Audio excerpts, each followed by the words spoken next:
part of that mindset of adaptation was my own biases of, we've got so many dogmas in the industry that I think hurt us of keeping these dogmas there. And so first we've got to overcome our own biases to understand adaptation of cows and their ability to adapt.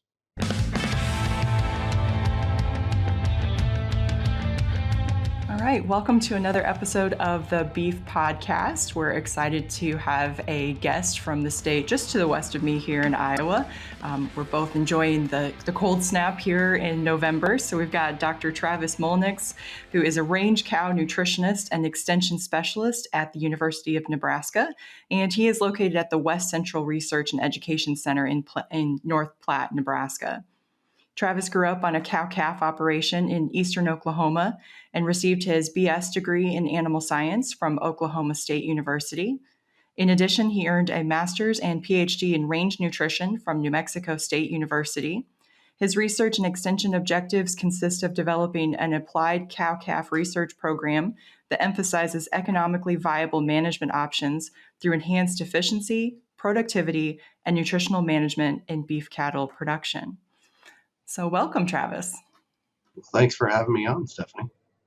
So I'm excited to get to visit with you today. We kind of talked about a few things that we might share with our listeners today, and I've got a couple of notes of some things I'm excited to follow up on. But let's just start with a little bit of your background. You want to tell us a little bit about your journey that led you to UNL?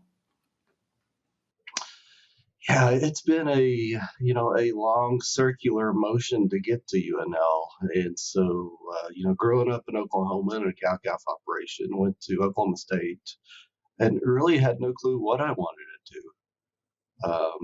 And I was in animal science, and really liked nutrition, and it was when I took our feeds and feeding course that really the nutrition side really kicked off and enjoying that. But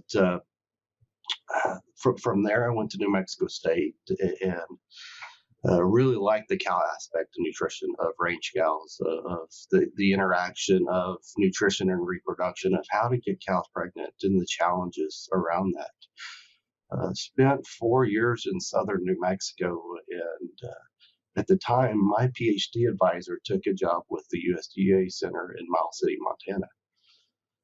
And so for my PhD, I actually moved to Miles City and did my PhD research in Miles City, Montana. And I took my PhD comps January 4th in New Mexico and moved to Miles City, Montana. So we're complaining about the cold here right now. Think about going from 70 degrees 18 hours later being over a foot of snow, and it was negative 30. Wow. And I remember the first week being there, we were fecal sampling calves and cows and calves. And the only part of me that was warm was my right hand. And we know why. And we know why. Yeah. And so I was in Miles City for a couple of years. And then I went to the University of Tennessee for my first faculty job. And so I was there for 5 years. And so that was a great opportunity because I had other offers at the time, but that one allowed me to get uncomfortable. Because coming from, Oklahoma and living in the Western United States, going east was a discomfort. And it was a challenge, which I greatly appreciate because, so many times we get stuck in our bubbles of, what we experience, and getting out of that discomfort is so beneficial of our growth. And so that's led a lot of my research efforts today is the stuff I experienced and saw when I was in, Tennessee. And then for the last 5 years, I've been here in Nebraska. So let's talk about that a little bit, Travis. I'm really intrigued. We're always teaching our graduate students that they need to live outside of their comfort bubble, right? Because they're not, like you said, they're not growing if they're constantly comfortable. Walk us through a little bit of what was the thought process that you went through to make that decision to go to a completely different environment for your first position. Yeah. So it wasn't like I felt I knew everything in this environment. I know I don't know much about this. Going to something that was, 40 plus inches of rainfall per year of running, instead of talking about running cows per section and having, 10 cows per section or something like that, we're talking about 2 acres per cow. And then getting into improved pasture situations, etc. So it was a totally different mindset of how cows are managed, and they have their own challenges within that as well as with tall fescue. And if I infected tall fescue was a totally different challenge even that I had in Oklahoma. And so it allowed me to grow and think differently. And so when we start, getting discomfort or getting into these uncomfortable situations, it allows us to start thinking a little differently, a little more critically, and thinking outside the box. And so, I think from my job at Extension, that's allowed me to think totally different than others, because I've experienced something from east to west coast, from north to to the south. And so being in all these different production situations just allows you to think a little bit differently on problems, and how can we look at those problems as opportunities, and how can we use those problems as something beneficial for our producers. Yeah. So I'm curious, one of your research areas that you have kind of focused on a little bit was thinking about environmental challenges that cows face and how they might have some different adaptive mechanisms. So I want to talk about your research in just a second, but I'm curious, you just described everything from a place with lush grass and, fescue foot issues and lots of rain, all the way to really cold, stressing winters in Montana, all the way down to what was that thing that Ben Holland said at the ASAS meetings this year? Somehow we raise cows in New Mexico, they eat rocks and they produce a calf. Yep. Exactly. Going from those environments of 5 inches of rainfall per year to 40 plus, man, cows have to be efficient. And so, when we think about what our cows are faced with every year, and this looks like it's going to be a continual challenge of this dynamic fluctuations in when we get rainfall, or the amount of rainfall we get, the amount of cold stress. Cows have to be extremely adaptable, not so much adapted, because adapted is a state of statics, right? That they adapt to a static state, and adaptable, so they're more flexible. And I always think about cows, or managing cows, as they are an athlete. And some people laugh about this or think I'm, kind of making a joke, but if you think about it, that's really important. And so my research technician runs marathons, and she's run 2 or 3 back to back full marathons. And she's run these in 3-day events. And if I tried to run one, I would die. Same. And she can run, multiple days of a full marathon, and she's just fine. And why is that? It's because she has progressively overloaded her system, where that's not a stress anymore. Yep, she's trained. In her body, she's trained. Why don't we think about that from our cow aspect? Is we want to manage our cows to take out stress. I think we need to do the opposite. We manage our cows so that they see stress, but manage to a level that it doesn't reduce performance, that they adapt to that stress. And so there's a fine line there. But if we do that, we can really increase efficiencies. Yeah. Okay. I want to talk about a couple of things there. One, I would never laugh at your analogy of the cow being an athlete, because I actually talk about feedlot steers as being athletes, right? We do a lot of work in my program on transit stress response. And, those cows have to stand on a truck the whole time, right? They don't get a chance to lay down for obvious reasons, because we get more injuries if they lay down. And they're tired by the end, right? We do some of these long haul transit events, and they just want to lay down as soon as they get back to the home pen.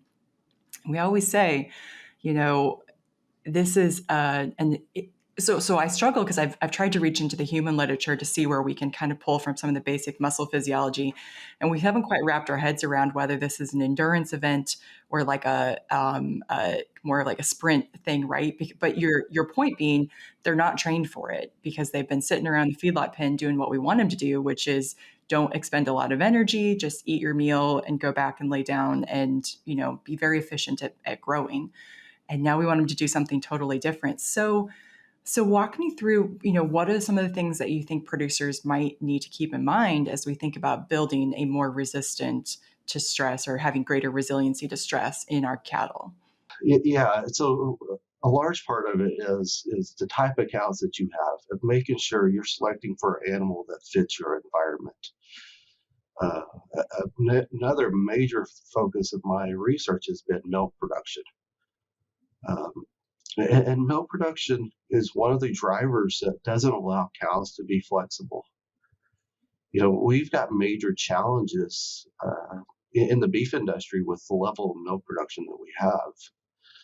And, when we think about the nutrient loads of peak milk production and trying to get cows pregnant, and when we've got cows that are milking 30, 40 pounds of milk, and that decreases their ability to adapt and be flexible. Because if you think about where nutrients are partitioned, nutrients will go to lactation well before it'll go to putting on body weight or to reproductive event.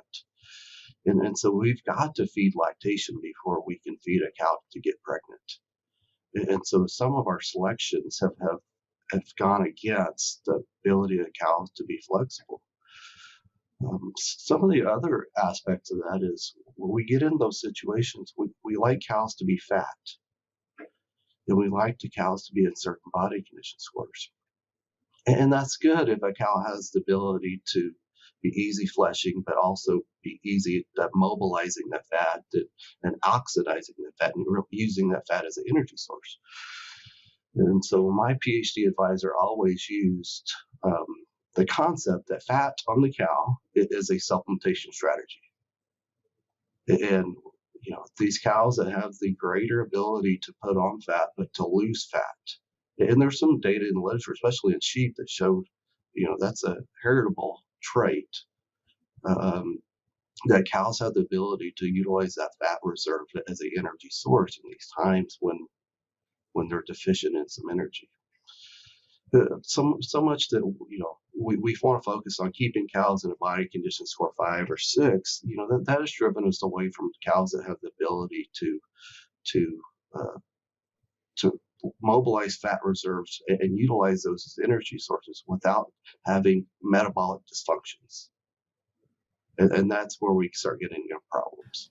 So let's circle back to the milk thing first, and then I definitely want to talk about the fat idea because I am super guilty of that. Right, like whenever Mary comes over and sees my cows, she'll be like, "So they're a body condition score." I'm not going to admit what it is. I'll be like, I don't know what you see. Like, I don't see that.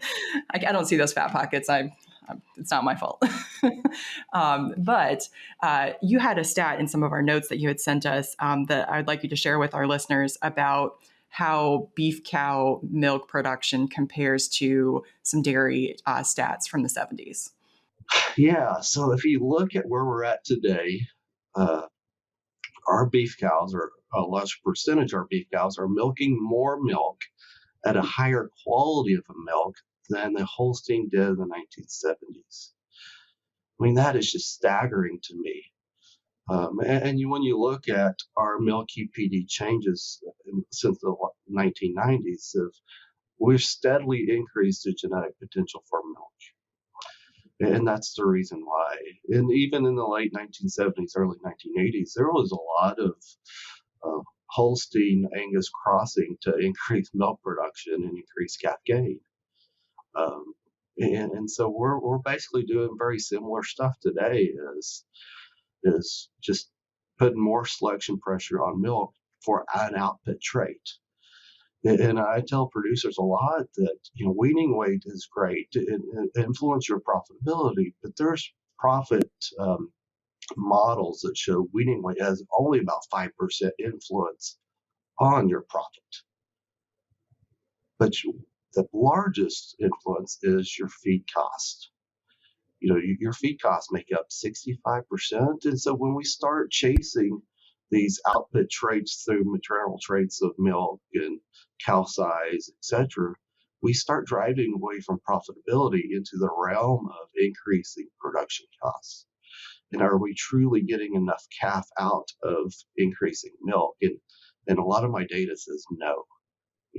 There's only so much milk available for that calf to suckle, meaning, can a calf really suckle and drink 40 pounds of milk per day? And no, but we have to feed that cow to that level. Yeah, I think the stat was really kind of staggering to me, Travis. So thanks for sharing that. I certainly see cows who have tremendous milk production, and I see 700 pounds, calves getting weaned and things like that all the time. But your point is a great one. Like, we can't afford the grocery bill for that cow, especially in the years of drought, water limitation issues, or even just, variability in our weather creating feed resource challenges. So it's fascinating for me, though, as a mineral nerd, right, as a micronutrient nutritionist, to think about, there's whole chapters in the dairy NRC about the effects of lactation on nutrient requirements. And, we're not to that point yet on the beef side, right? And, we have 30 parts per million of zinc for all stages of production, right, regardless. And yet you're trying to talk about this animal who's essentially, a milk cow, even if it is from 40 years ago, but and that's where you get jealous of the dairy industry or the dairy scientists, is because they can get their hands on cows every yes. day. Even in the feedlot, it's hard to get our hands on animals every day, and so they get much quality data. Where I've got cows in thousands of acres of pastures, and even when we do milk studies that we're milking 5 times per lactation curve, that is a tremendous amount of work and we're milking cows with a milking machine like they do on a dairy, but that's just a tremendous amount of work and effort to get that data. Yeah, I agree. And so we are so lacking on that side. I'm so jealous of the dairy nutritionists. My running joke is that if you want to be a dairy nutritionist, you can't add any ingredient at greater than 7.5% in the diet. They always have the most complex rations, but also that you can get fired tomorrow because they're going to know by tomorrow if you screwed something up. Yes. And they can milk every day and tweak things and figure things out where it goes wrong. And in the feedlot, I can only harvest them once. Yep. And that's the thing, is from a production side, is that talking to producers about this is, it's a long-term gain for them. If I'm breeding cows and whatever, and we know next year, where a dairy guy is seeing the result of what the feed supplement, the nutrient profile was I fed today, they see that tomorrow. Yeah. And so they make changes pretty rapidly, where it's harder to do on the beef side. Certainly. I don't envy their reproductive challenges, though. So this makes me think about, really what you're talking about here is one of the major challenges of having, even just doing grazing research, but also just extensive cow production research systems. So I know that your team over there at UNL has some collaborators from the engineering departments and others, and kind of have an emphasis on precision livestock.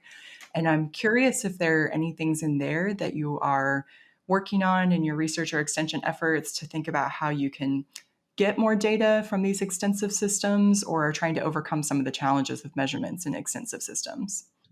Yeah, so in the last few years, we've been fairly heavy involved in precision livestock management. And so I look at it from 2 different ways. Is that you're right, that we've got major challenges of answering questions for producers, because location, where cows are, how to get that data, or even getting quality data. We had better methods of estimating forage intake of a grazing animal in the 1980s than we do today.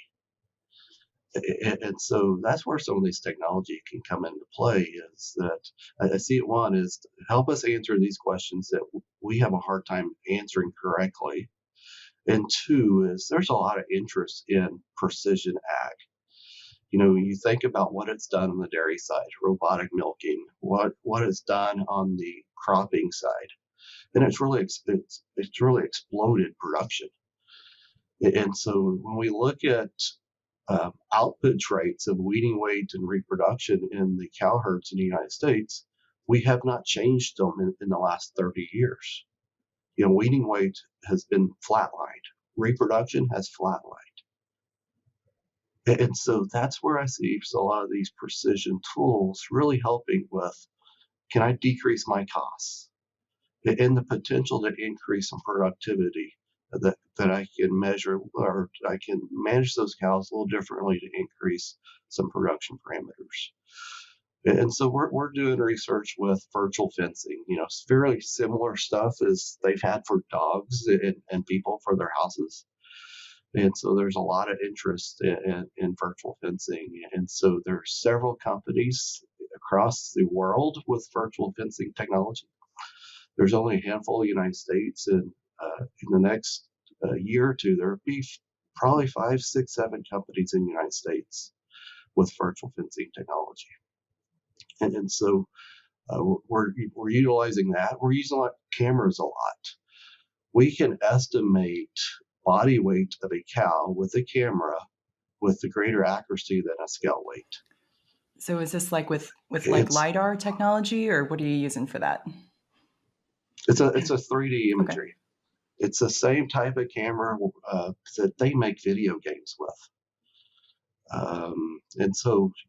We've utilized it as a source of, and my plan is that a lot of producers have no capability of measuring body weight cows.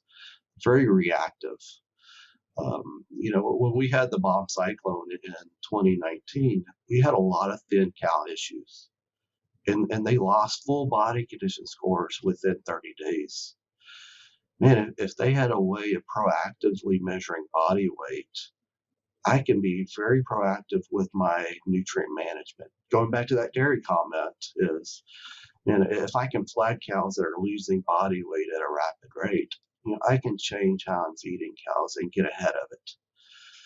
And that's where I see a lot of this camera stuff is, that we can have cameras set up at water sites, etc., that flags animals that come in that, hey, this cow has lost 50 pounds. Just so we can be a little more proactive. I'm really excited about that. And there's other aspects with cameras as health, right? And they can utilize this stuff in the feedlot as well. As one of our biggest challenge in the grazing aspect is, if I lose a calf, 7 miles away, I lost a lot of money, and I only get a check on those cows maybe once a week. And so it's easy to lose a calf for a sickness issue. And so that's a major economic loss for a producer. But if I had a way that I could early detect sickness, that I know which calf it is and where it's at, and I can go treat it at early response and save that calf. Do you have any particular tags that you're using, or I'm guessing that's kind of what you're thinking, either some of the ones that measure rumination, so we know that a sick animal will often go off feed as much as 24 hours before they display visual signs of illness. We've done some of that work.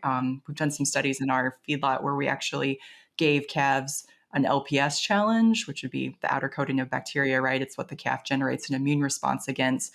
And so then he generated the visual symptoms of being sick because, right, he didn't feel very good. And then it goes away pretty quickly. So it's a cool little research tool where we could train our camera algorithms, the software algorithms, working with some folks in our ag and biosystems engineering group, Josh Peschel's group, to be able to say, oh, this calf has his head down, has his ears down. And of course, cattle being prey animals, they're so annoyingly good at hiding symptoms of illness. Yeah, so we haven't moved that far yet. Our challenge is connectivity. And that's going to be a major challenge for cow-calf producers, especially in the western United States, is connectivity. And so we're highly limited by that response. The other that we're limited is so we've got 600 cows at the ranch, and the percent of sick calves that we have, it will take years and years for us to actually have a predictive model.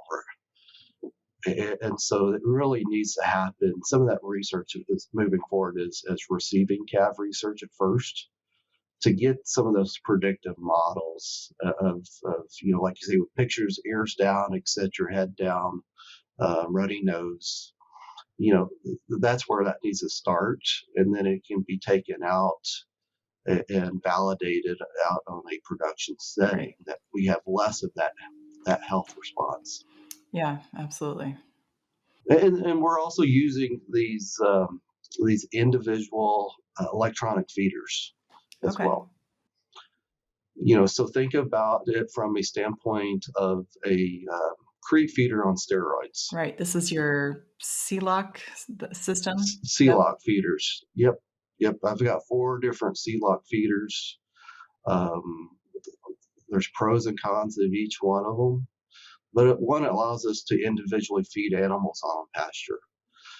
And so, historically, a lot of my research, we would have to bring cows in once or twice a week and feed them individually their supplement.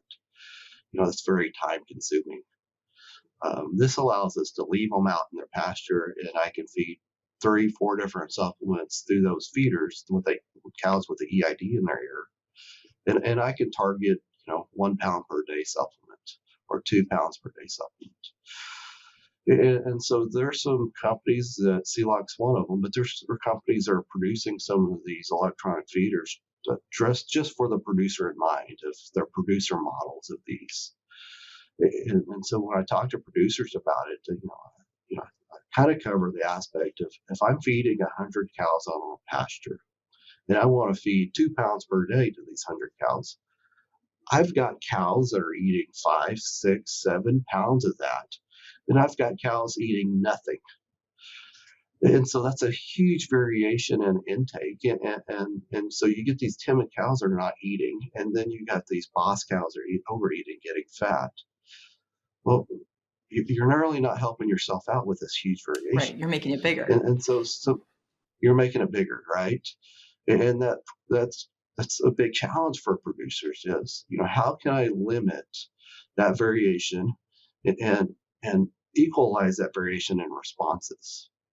And some of these electronic feeding systems could be the way to do that from a production setting. Is I've got a feeder that gives me partial body weights when animals come in and get their supplement.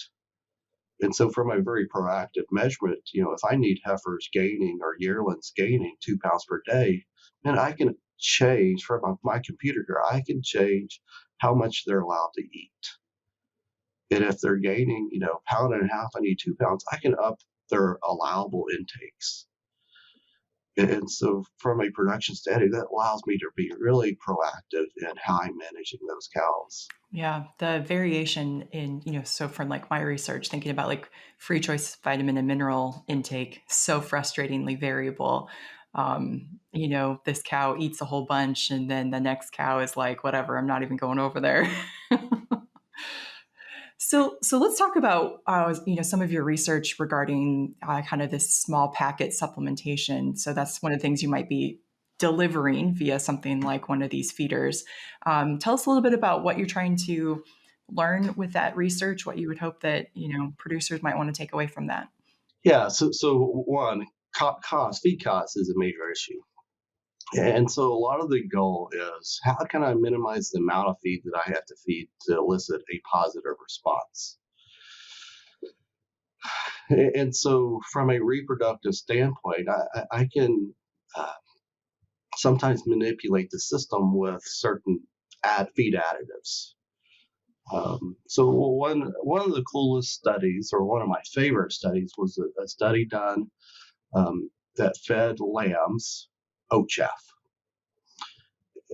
Okay, and you know how low quality oat chaff is. And they fed these lambs either a combination of oat chaff alone. They fed them fish meal, which is a high bypass, rumen undegradable protein source. With and without, they infused them post-ruminal, infused them with glucose. All right, so they supply post-ruminal glucose And they found the ones that got the fish meal and the glucose had a feed conversion ratio of 4, highly efficient on oat chaff. Yeah. And so the combination of feeding bypass protein and glucose really increases the efficiencies. And so a lot of my research has been focused on actually glucose. And in the dairy side, they talk about glucose as a requirement, especially at, early after calving, Right. early It's lactation, important for lactose. cows losing. Yep. And so a lot of my research is focused on how can I increase post-ruminal glucose. And so a lot of my data has shown if I can get that increased glucose to those cows, I can increase reproductive performance. And a early lactating cow, especially here, becomes a diabetic. And so we have these insulin resistant cows running around, and all that does is it drives whatever available glucose that's there, drives it to lactation, and it increases lactation, and it drives it away from reproduction. And so we've got these insulin resistant cows, and they're less productive, and we see this mostly in young females, 2 and 3-year-old cows. And so the goal has been, how can I increase the amount of glucose available that offsets or alleviates insulin resistance? And so we've got some really great responses in the last several years of, by feeding a product that increases glucose, I increase reproduction. And I'm only feeding about 40 grams per day of a glucose source. And so 40 grams is all it takes to offset some of these metabolic dysfunctions and increase reproduction. One of the recent studies that we did was comparing a product called calcium propionate, which is made by Kimon, versus Rumensin. So both of them have a glucogenic response through increasing propionate at the rumen level. And so for 3 years, we did the study with our March calving 2 and 3-year-olds, and I increased reproduction by 9 percentage points by feeding calcium propionate. And that was only 40 grams per day that elicited that response. So, that's what I'm talking about. Small package targeted supplementation is that have a big potent metabolic effect. Doesn't change body weight. Oh, I was just going to say, so what would be your timing of supplementation for that? Like when relative to calving and things and breeding, would you have been offering the calcium propionate? Yeah. So that study, we started feeding about 10 days after calving up to breeding. And so at breeding time, they go out to our farthest pastures away from headquarters. So it's hard for us to start supplementing those cows. But yeah, 9 percentage points increase by feeding that. So what do you think what's your hypothesis about what the mechanism of action is behind that? Why is glucose the magic key there? So when we get in these situations from a rumen side, we have a large percent of our VFAs are acetate and very limited on the propionate side. So we get this imbalance of acetate to propionate. And so from the energy side of that cow is we run into issues of oxidizing that acetate. And so what happens is that acetate is not oxidized. It gets converted into beta-hydroxybutyrate ketones. And so we've run into similar results as the dairy side with some metabolic challenges. Is I've got data showing that feeding these products that increase glucose, I decrease ketones, and that ketones has a major impact on when that cow is going to get pregnant. And it's all relative to the ability to oxidize and utilize acetate as the energy source that we need it to be. And so when that's slowed down, we start running into metabolic issues of insulin resistance, ketosis, etc., that limits reproductive events. So I'm curious, kind of circling back to your comment about how much milk yield has increased in beef cows. With your herd there, are you able to see any kind of correlations between Is there a greater response to improved glucose availability in your higher milk yield cows in terms of the reproductive response? Yeah, so I've got some data from New Mexico that I use for this, showing that with our 2 and 3 year old cows, that my the more that they milked, the longer it took them to start cycling it again after calving. And so that time period from calving to cycling is so important from a young cow aspect of getting bred. And it's really driving production efficiency from that side. Because we've got to get cows bred within 80 days after calving, 85 days after calving. And normal postpartum interval for a young female in our environment is 90 days. And that's why, they have the lowest preg rates in the herd. That's why we have some longevity issues is if they get bred late, and next year they're calving late and have that challenge again is I've got short time to recover and start cycling. And so milk production plays a role in their ability to recover from calving. And the more milk that they're producing, the longer it takes to recover because peak lactation is thought to be somewhere around 60 days after calving, right? And that's debatable, but we're 60 days is getting really close to when we're turning bulls out. And so we stack their highest nutrient requirement right on top of when they need to be recovered and start cycling. And that's where the negative of milk production really comes in is that it inhibits reproduction. Now I've had that happen when I was in Tennessee is I had mature cows in Tennessee have low breed up by high milk.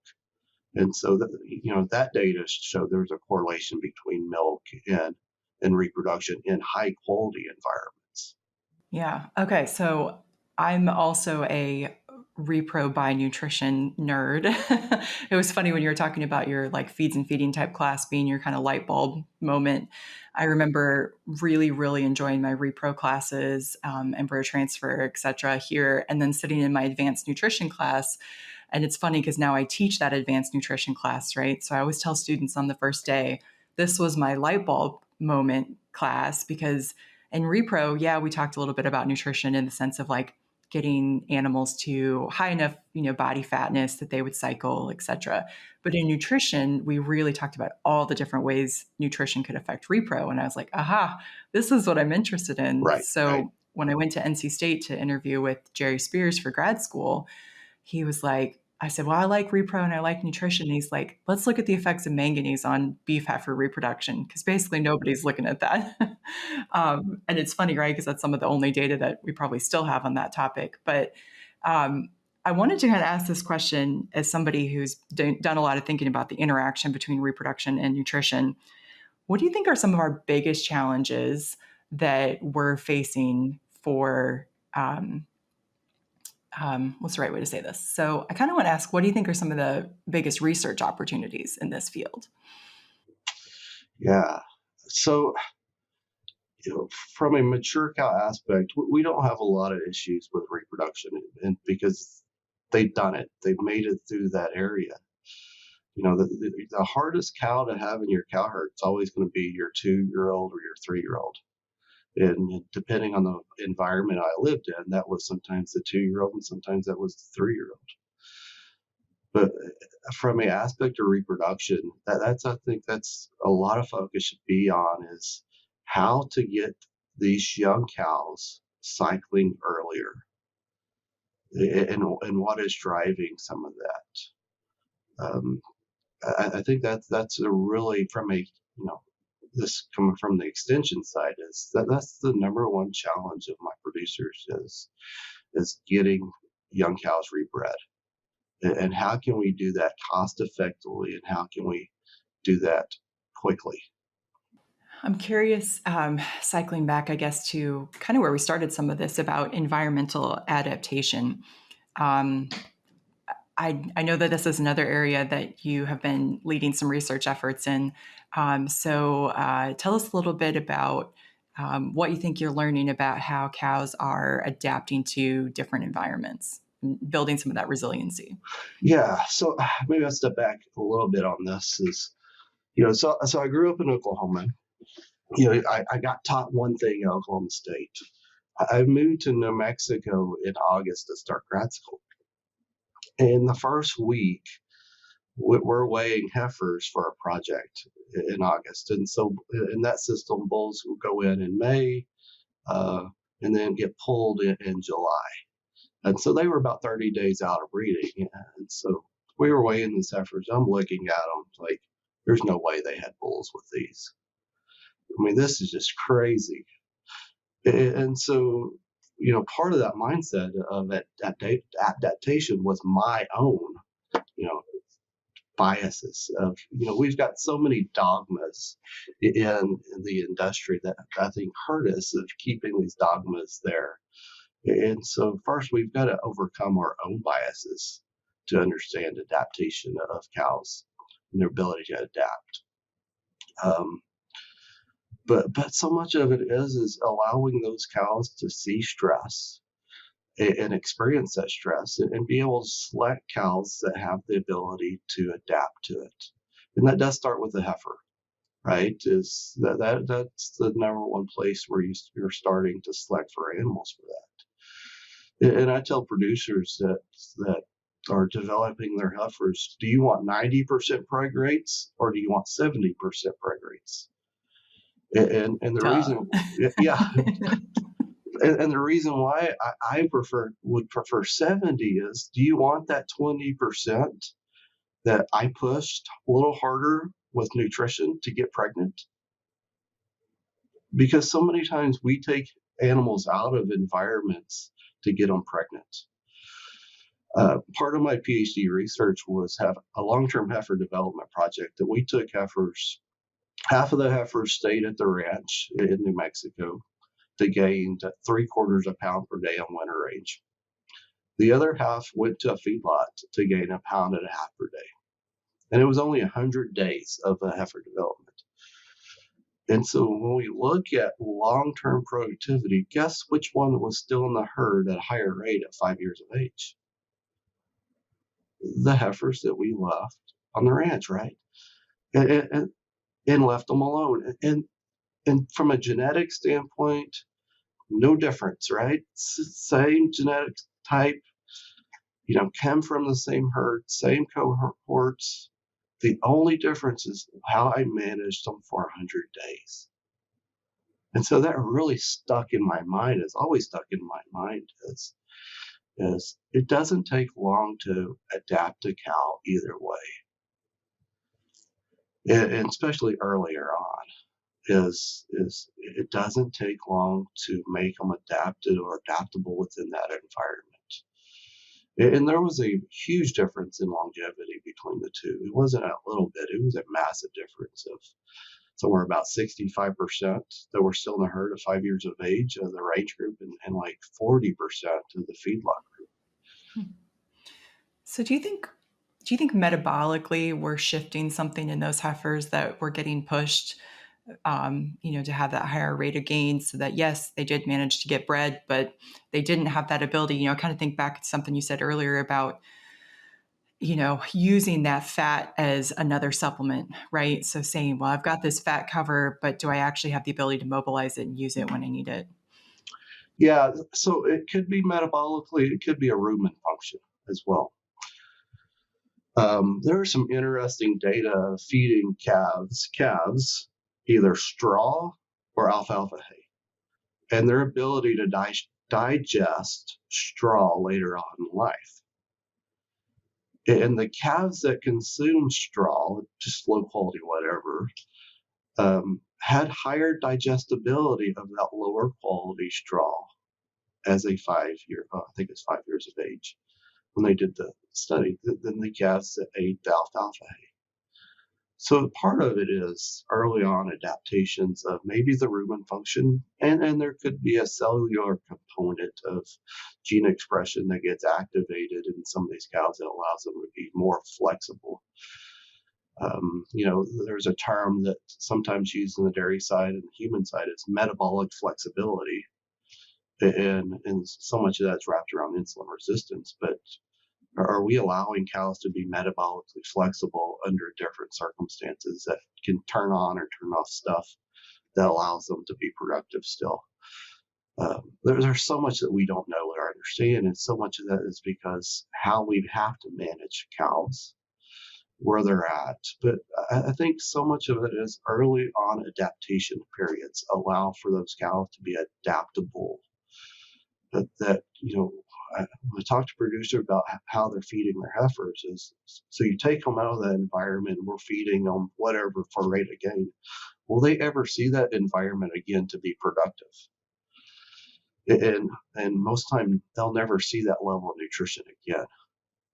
So why do we think that manage them that early on is a good thing for later in life? And there's that's a really cool area of research that I think we need to focus a lot more on is with increased drought, increased weather conditions, how can we make cows more resilient to these?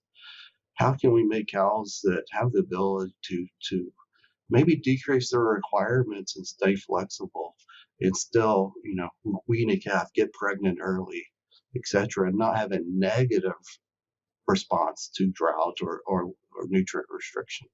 It's so interesting because as a college professor, I just heard all of these analogies to students who, for the last several years, seem to have this less amount of resiliency to stress and stuff for whatever reason. There's probably lots of things, but one of them is that they've maybe had some parents who have been really anxious and have just been trying to make sure that kid never has a bad day. And it feels good at the moment, but we're not building resiliency skills necessarily in those individuals. And then they come to college and they can struggle. And that's, if I make sure that my heifers never have a bad day growing up, and so she got pregnant with the first one, first calf's on the ground, and then she falls apart, maybe I shouldn't be surprised. So I think that's super interesting. Yeah, and we live in a society that we crave comfort.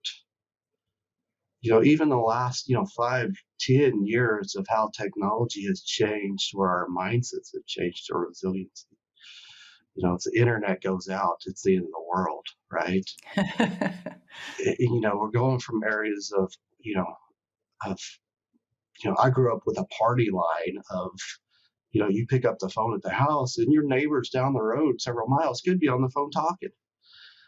That's a crazy concept to me today of how far we've made it in the last 10-20 years. But that has really changed our mindset of resiliency, because we really enjoy comfort, and so many times we put that on our cows as well, right? We put that they need to be in a body condition score 6-7, and we need to manage this way, and that really takes the ability of that cow to adapt out of the equation. And when they see that stress, they fall apart. And we see that with bulls a lot. Is we you talk about how guys develop bulls, and then a producer buys them and turns them out, and they fall apart. And so there's different models that have shown this going on. But it's a really cool research area that I think there should be a lot more focus moving down the line. Nice. Well, this has been a really awesome conversation, Travis. I think we've gone lots of fun places for our listeners, and maybe getting producers to think a little bit differently about how they might do a few things with the cow herd. So for this podcast, we have a series of 3 questions that we're trying to ask every guest at the end. So I was kind of frantically trying to pull them up here. All right. So question number 1, what is your favorite beef resource? I think it's a mix of journals, and even dairy. I read a lot of dairy papers. And so I think it's a mix of different journals of staying fresh, thinking outside the box, thinking critically, and looking at different species to do that. Yeah. Any favorite journals? Not necessarily. We can go to our standards, Journal Animal Science, the newer translational or applied animal science, JDS. I think Google Scholar, the ability of Google Scholar to send you daily recommendations Yes. have been tremendous. Yeah. And it gets those papers that I would never catch in my inbox. Yeah. Yeah. I love it too. It's almost overwhelming for the grad students though, It right? is. Because they're It still is. figuring out how to Yeah. suss out the good from the not so Correct. good Correct. research. Correct. But yeah, it's an awesome tool. And yeah, I hear the dairy thing so hard. I was so sad. I'm still sad that we separated the joint animal science and dairy science meetings. That was such a loss for us beef folks because the dairy people do very fundamental rumen focused research that oftentimes we're not able to do in our field for whatever reason. So yeah, we miss that. Okay, question number 2. What is a book not related to beef that you are currently reading? So this would fit in the discussion that we've been having on comfort. And I've been reading a book called The Comfort Crisis. And so, and we talked about this as a world, we get so focused on our comfort and getting out of this comfort area really challenges, makes us better scientists. It makes us a better person, a better leader. And if we're always in our comfort zone, we're stagnant. I remember stories from my great grandmother of the Dust Bowl and thinking about the challenges and the resiliencies of those people in that time of what they went through. And then if we try to go through that today, man, we would fall apart. And so as a society, we just get so stuck on being in our comfort zones and feeling comfortable. Yeah, I love that. Okay, I'm gonna have to look that up because I've definitely been on a nonfiction book kick lately. We've been doing some work with the grad students. Okay, final question.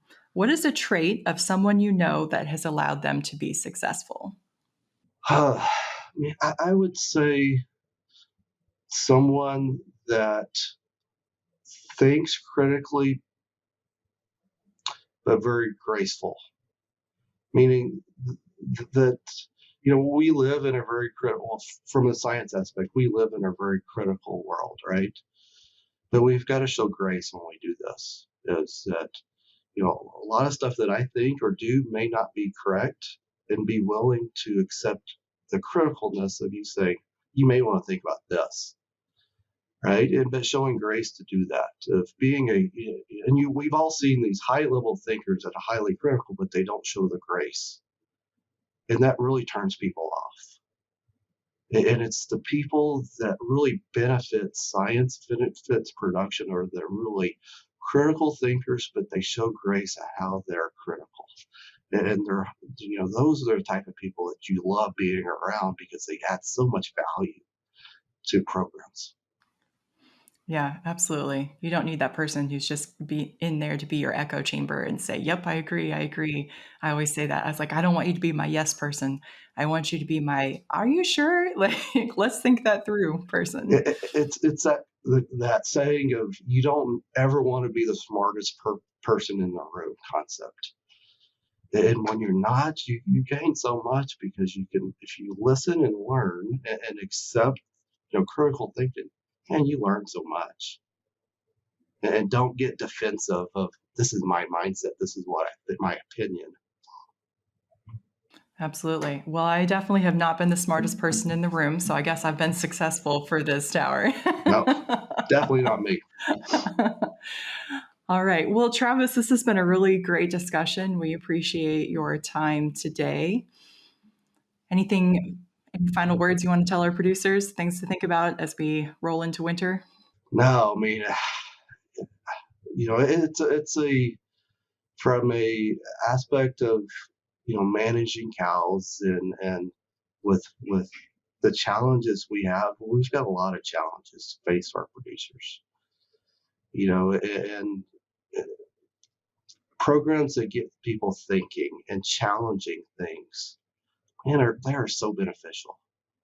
Of so many times we're stuck in our silos and we don't cross those boundaries and talk to people from different aspects, different universities, different experiences. And so programs like this really help people think And hopefully, that challenges people to think differently. And I've always told people, I don't care what their take on it, if I'm right or wrong. I want them to think, and they may disagree with me as long as they think. And so, that's what makes things like this great. Excellent. Well, those are some great words to end on, Travis. So again, thanks for being with us.